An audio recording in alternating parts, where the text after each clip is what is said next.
The new Premier League season is here, so who will be the champion? Who will finish top 4 and will a team break into the top 6? And who will be the unfortunate ones to be relegated into the Championship? These are my predictions for the 2019-20 Premier League season.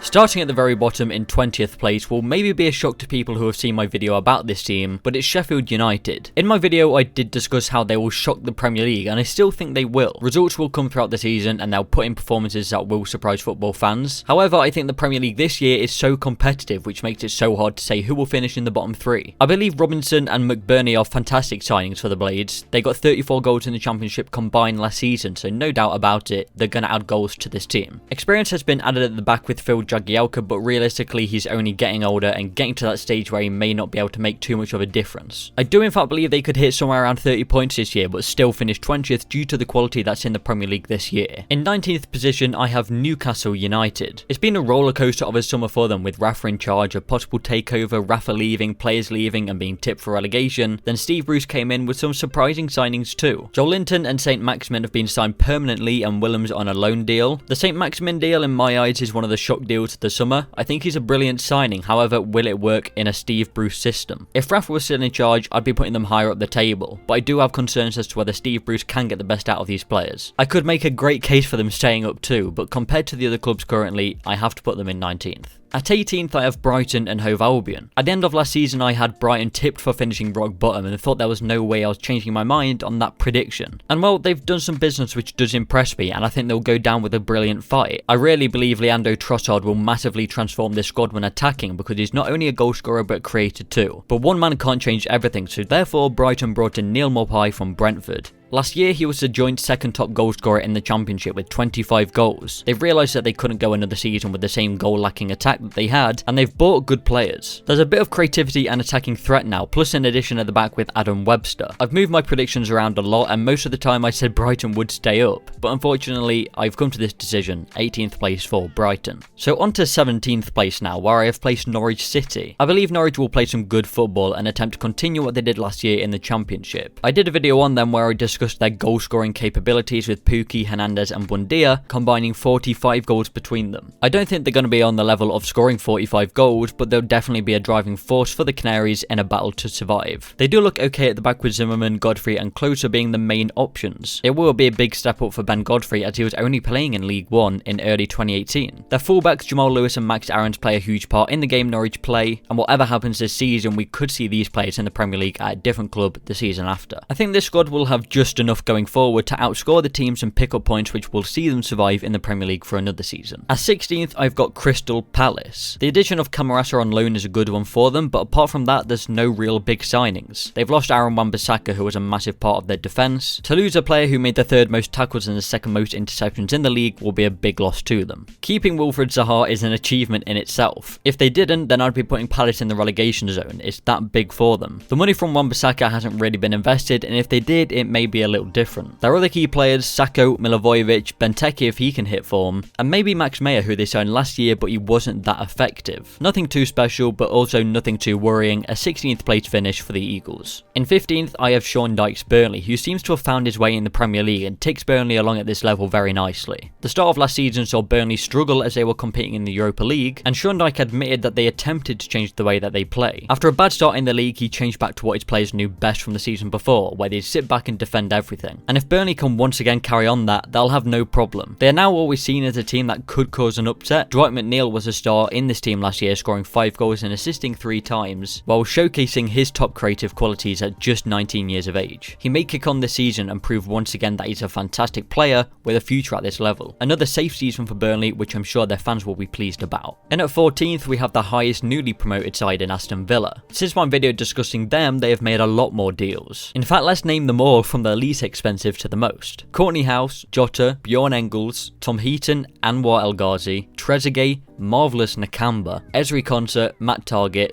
Douglas Luiz, Tyrone Mings, and finally Wesley. Firstly, House El Ghazi and Tyrone Mings were on loan last season, so no risk has been taken with them. Wesley, being the most expensive, is also seen as one of the most exciting. He could be a brilliant goal scorer for them, as well as somebody who brings others into play using his strength and sitting deep. With Grealish and El Ghazi around him, this is where you could see the link-ups coming into play. There's no doubt that there is a lot of inexperience here, but I believe that Aston Villa have bought well and deeply considered all of these purchases. And Marvellous Nakamba, it doesn't matter how he plays because his name is quite amazing. In 13th position, I have predicted Bournemouth. They've transformed into a team that always seemed to find a way to be stable in the Premier League, and I don't see that changing. Ryan Fraser had an outstanding season, and it's great that he's stayed. Callum Wilson is also still at the club, and David Brooks had a brilliant first season too. He is out for the first 3 months, so that will be a big miss for them. Along with new signing Lloyd Kelly, he will also miss the start of the season. Other new signings include Huddersfield's Philip Billing and left winger Danjuma from Club Brugge. Danjuma only signed for Club Brugge last season, as he impressed playing for NEC Nijmegen, where he scored 11 times and assisted 17 in 28 games. Then he played 24 times for Bruges last season, scoring 6 and assisting 4. And a last minute arrival was Liverpool forward Harry Wilson, who impressed last year at Derby. It will be interesting to see him in the Premier League. Questions can be asked about their defence, as they usually go through some sticky patches where they concede a lot. However, nothing to worry them too much. I think Eddie Howe will guide them to another successful campaign. Up at 12th, I have Southampton, who I expect to be a changed team this season. I believe that Rolf Hasenhüttl will take Southampton back to somewhat how they were before, when they were finishing higher in the Premier League. Che Adams and De Janepo are good additions that will strengthen their attack and add creativity and an outlet for goals. For more about that potential exciting duo next season, watch my ones to watch video by clicking the card in the top right of your screen. They didn't stop there with the arrivals though. Danso joins on loan, which was a position that they really needed to strengthen. A big improvement for the Saints. I'm saying a 12th place finish for Rolf and his team this season. 11th now, I have Watford. This is the same position as last season, which I didn't actually realise until I'd done it. Javi Gracia did a good job last year, but failed at the last hurdle, winning 3 of his last 10 games. One player I wanted to join a Premier League team all summer was Ismail Assar. I think he's definitely one to watch this year. 13 goals and 11 assists in all competitions last season. A technically quick player with great pace, and he could be a good signing for Watford. Craig Dawson has joined from West Brom, and Della Bashiru from Manchester City. Nothing in my opinion which stands out to make a drastic impact. I don't see much trouble for Watford. They still have Decore, and I think everything will be fine throughout the season. So now into the top 10, and bang on, in 10th for me will be West Ham United. The midfield and attack really is brilliant, and fair play to the board who have brought in Sebastian Haller, a brilliant signing. With him, Yarmolenko, Felipe Anderson, Lanzini, and new signing Pablo Fornals, I think they have a ton of goals and creativity in this squad for next year. For a mid-table side, this has to be one of the strongest attacks, but the defence is what puts them 10th for me. Issa Diop was brought in last year and had a good season, so much so that he was linked to Manchester United this summer, but nothing came from it. They have brought in Goncalo Cardoso, but to be fair, I don't know much about him. If he's like Issa Diop though, then the scouts have proved that they know how to find a centre-back. Either way, I think their attack is something to be very excited about for all football fans. They'll be good to watch in attack this season. In 9th, Wolverhampton Wanderers. Last season, they had an outstanding campaign and qualified for the Europa League and are currently in the process of qualifying for the group stage. It's been pointed out that the depth in their squad isn't that strong, which could mean a big effect on the players and take a toll on the league. In my opinion, it will, but just not as much as it did with Burnley. I think the players have the quality to be able to push through and get the results in the league. They have added a few players though in different positions too, possibly to cover for the effect it could have. A double signing from Lazio, Pedro Neto a right winger and Bruno Jordao a central midfielder. Patrick Cutrone from AC Milan has potential too, as well as permanent deals for Jimenez and Dendoncker, plus a free transfer for Flavio Cristovallo, a defensive midfielder, and a loan for Real Madrid centre-back Jesus Vallejo. Like the guy from West Ham, I don't know much about these players too, but they may have to be used throughout the season with the high amount of games that they'll have. I think Nuno is good enough to make sure Wolves keep a top 10 spot at least in the Premier League. So now at 8th place, I have predicted Leicester City. Firstly, the sale of Harry Maguire will leave a big hole at the back. No replacement was brought in, so players at the club already will have to be used. Otherwise, Leicester's squad is really fantastic. Even though they haven't added too many players to the squad, they've got some top quality players in the team. The link up for Maddison and Tielemans, who is now there on a permanent deal, will be a joy to watch next year, as they provide assists for the forwards, who will mainly be Jamie Vardy, Harvey Barnes, and newly signed Ayoze Perez, plus Damari Gray will play a part in this team too.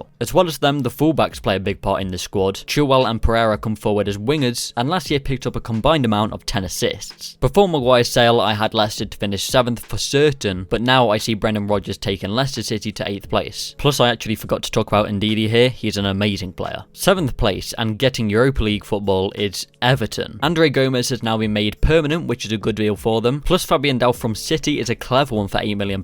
I'd imagine he'll be able to play a useful part throughout the season. Idrissa Gana Gueye is a huge loss for Everton. He's one of those players that just makes the team tick. His replacement seems to be Jean-Philippe Gbamin, who can play defensive midfield and centre-back. Gana Gueye was just vital in this team. Will Gbamin be able to fill his shoes in the same way? That'll have to be found out. But the big name, Moise Kean. What an absolute steal from the Toffees. £25.1 million initial fee that could rise to £27.5 million with no buyback clause. A player with pace, flair and finishing qualities like Ken is a great capture for Everton. Also, he's still 19. Plus a late mention for Alex Iwobi, who signed on deadline day. I'm so ready to see what that front three can do, and Everton as a whole seem like an interesting team to watch. So now into the top 6, and in 6th place, I've got Chelsea. I just think that Frank Lampard has gone into the Chelsea job just too quick. Fair play to him, he went to Derby, a club which he needed to finish in the playoffs, and he did that. The Championship is a very competitive league with the amount of teams looking for promotion, but I feel he needed just another year at Derby to see what he could achieve. But once he got offered the job, he wasn't going to say no. What if he had a bad year at Derby, then he wouldn't get offered the job at Chelsea in the future? Anyway, they've struggled in the window with the restrictions that they've had in place. Pulisic, who came in, I can't see revolutionising the team. Eden Hazard is probably the biggest loss out of any player leaving any team in the Premier League. Although the return of loanees such as Mason Mount and Tammy Abraham are very positive. Abraham scored 25 goals in the Championship, so if he can bring that hunger for goals in the Premier League, then Chelsea will have a great player in him. For Chelsea this season though, 6th place in my opinion. At 5th now, I have Arsenal. The signing of Nicolas Pepe is fantastic for the Gunners to add to their attack along with Aubameyang and Lacazette. I think it's fair to say that they won't be short of goals. These front men will bring the firepower and be a threat to whoever they play. As people say, it's Arsenal's defence which has let them down, and fair enough, they have signed Kieran Tierney from Celtic and David Luiz from Chelsea, but overall when it still comes to defending, Arsenal need more and they were never going to be able to change that in one window. William Saliba has joined this summer but has gone back on loan to St Etienne. There are other signings this summer. Martinelli and Ceballos joins from Real Madrid on loan, which is an interesting transfer. He may be able to create some chances from Arsenal's midfield. Emery's second season in charge may be more positive, but I see them just outside of the top 4. So we've made it to the top 4 now, and in 4th position I have Manchester United. The additions of Aaron Wan-Bissaka and Harry Maguire were very much needed to bolster the defence of the Red Devils. What they've done is exactly what they needed to do. Get one of the best fullbacks in the league and get one of the best centre-backs in the league and sign them for whatever price. And even though they did pay a lot for the defensive duo, I don't think it really matters to them as they've added so much quality to the team which will completely change the way they play now. The pace Daniel James brings is absolutely unbelievable, and Ollie will be able to utilise this in a very clever way throughout the season. I think what United have will be able to work under what Ollie wants. Rashford could have his best season yet under the management of a brilliant striker like him. Mason Greenwood is also coming through at the perfect time, and you can definitely expect that he could break through in a massive way this season. I'm saying a Champions League place through finishing 4th for United. So then coming in at 3rd place, I have Tottenham Hotspur. Pochettino showed last season what a fantastic manager he is, bearing in mind the resources he was given. No transfers were made last year, but he got Tottenham to a Champions League final and they finished in the top 4. Tanguy Ndombele is a fantastic signing to strengthen their midfield, and I imagine that he could shine in the Premier League. He'll be alongside Lo Celso, who joins on loan from Real Betis, another top addition to the midfield. That signing was made on deadline day, as well as highly rated Ryan Sessegnon, who has now got a chance to prove that he can do it at the top level. A 3rd place finish will be very good for them. It will be interesting to see how they get on after a successful European campaign last season. So at 2nd now, I can't see much changing. Liverpool will be runners up again for me. You'd think after finishing 2nd and winning the Champions League, you'd go out and sign some top players, but there just hasn't been that from Liverpool, and really that's why I can't put them being crowned champions. Salah, Mane, Firmino, they're all still there, and they'll keep banging in the goals, there's no doubt surrounding that. No big players have really left, so with the same squad intact, I think it would just be the same for Liverpool, but in fairness, that's not really a bad thing for them. So that means finishing top, getting back-to-back titles is Manchester City. There has been a fair bit of transfer activity in terms of arrivals and departures for them. The biggest one really is Kompany leaving, which will leave a gap not just in terms of his quality, but leadership in the changing room too. Rodri joins, which is clever, as when Fernandinho was out last year, people realised the weakness that Manchester City had. Another addition this summer is João Cancelo. Mainly he plays at right back, so he'll come in straight away and give Kyle Walker some strong competition. I don't really see much of a change for them, and the areas that they thought they needed depth, they've gone and got the deals that they needed. Another title winning season for Manchester City. So get involved and have your say as usual here on Route 1. Comment your predictions below and give your thoughts on what I have said in this video. Plus, I highly recommend that you don't miss future videos. Subscribe to Route 1 and like the video if you did enjoy.